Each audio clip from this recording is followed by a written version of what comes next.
Hi అండి. ఈరోజు evening snack కోసం ఆలూ కచోరీ చేశానండి. అప్పుడప్పుడు అందరూ ఇంట్లో ఉన్నప్పుడు ఇలాంటి రెసిపీ కూడా చేసుకొని తినాలి. మరి బయట ఫుడ్ అంత మంచిది కాదు కాబట్టి మనం తినాలనిపించింది ఏమైనా ఇంట్లో చేసుకొని తింటేనే మంచిది కదా. మరి ఎలా చేయాలో వీడియో చివరి వరకు చూసి తప్పకుండా ట్రై చేయండి. అలాగే మా వీడియో లైక్ చేయండి.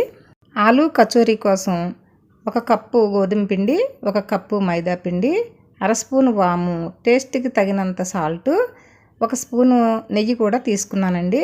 వీటితో పిండి మనం కలుపుకుందాం. ఇప్పుడు ఒక గిన్నెలో ఈ పిండి మొత్తం జల్లించుకోవాలి. ఇలా జల్లించుకున్నటువంటి పిండిలో 1 స్పూను నెయ్యి వేసుకోవాలి.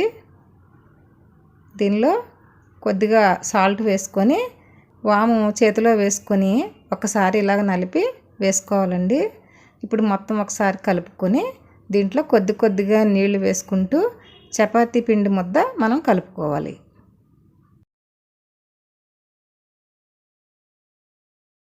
ఈ విధంగా కలుపుకోవాలి. ఇప్పుడు దీన్ని మూత పెట్టి పక్కన పెట్టుకుందాం. చూడండి, ఇక్కడ 4 బంగాళదుంపలు ఉడకబెట్టి తొక్కలు ఒలిచి మీకు చూపిస్తున్నాను. ఇప్పుడు నేను 1 అరకప్పు బఠానీ కూడా ఉడకబెట్టి ఇందులో వేస్తున్నాను. ఇవన్నీ కూడా మెత్తగా చేసుకోవాలి. ఈ రకంగా నేను పప్పు గుత్తి పెట్టి మ్యాష్ చేస్తున్నాను. ఇప్పుడు దీనిలో మసాలాలు తీసుకున్నాను చూడండి. 1 స్పూన్ కారం, 1/2 స్పూన్ చికెన్ మసాలా, చిటికెడు పసుపు, టేస్ట్కి తగినంత salt, 1/2 spoon garam masala, 1/2 spoon జీరా పొడి, 1/2 స్పూన్ ధనియాల పొడి.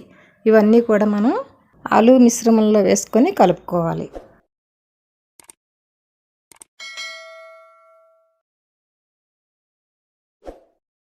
ఇదంతా ఇప్పుడు ఒకసారి మనం చేత్తో కలిపేసుకోవాలండి. ఇలా మొత్తం చేత్తో కలిపేసుకొని చిన్న ముద్దలుగా తీసుకోవాలి. చూడండి, అంతా కూడా కలిసిపోయింది. ఇప్పుడు ఈ సైజు ముద్దలుగా మనం చుట్టుకోవాలి. అంతా కూడా ఒక ప్లేట్లో ముద్దలు పెట్టుకోవాలి. ఈ ఆలూ ముద్దలు అయితే రెడీ అయిపోయినాయండి. ఇప్పుడు మనం చపాతీ పిండి కూడా ఒకసారి బాగా కలిపేసుకొని ఇది కూడా మనం అలాగా ఉండలు చుట్టుకోవాలి. అన్నీ ఒకే సైజులో మనం ఉండలు చుట్టుకోవాలండి. ఇక్కడ నేను కాస్త పెద్ద సైజే తీసుకుంటున్నాను. మీరు ఇంకా చిన్న సైజు తీసుకోండి. పిండి తక్కువ ఉంటే టేస్ట్ బాగుంటుంది. చిన్న ముద్దలు చేసుకొని ఇలా మనం చేతి మీద అయినా చేసుకోవచ్చు, లేదు అప్పడాల కర్రతో అయినా చేసుకోవచ్చు. అప్పడాల కర్రతో చేసుకుంటే ఇంకా బాగా వస్తుందండి. ఇప్పుడు ఇలా చేసుకున్న తర్వాత దీని మీద ఆలూ ఉండేదైతే ఉందో అది పెట్టేసుకొని ఈ చుట్టూ అంతా కూడా అంచులు పైకి లాగేసి క్లోజ్ చేసుకోవాలి. ఇలా క్లోజ్ చేసుకోవాలండి. ఇప్పుడు ఒకసారి కొంచెం ఫ్లాట్గా చేసుకుని ఇలా కచోరీలన్నీ కూడా చేసేసుకొని ఒక ప్లేట్లో కాస్త పొడిపిండి జల్లుకొని దాని మీద పెట్టుకుంటే అంటుకోదు. ఇప్పుడు పొయ్యి మీద ఆయిల్ హీట్ చేసుకోవాలండి. డీప్ ఫ్రైకి సరిపడినంత ఆయిల్ హీట్ అయిన తర్వాత మీడియం ఫ్లేమ్లో ఈ కచోరీలు వేసి వేయించుకోవాలి. కాస్త వేగిన తర్వాత రెండో వైపు కూడా తిప్పి వేయించుకోవాలండి.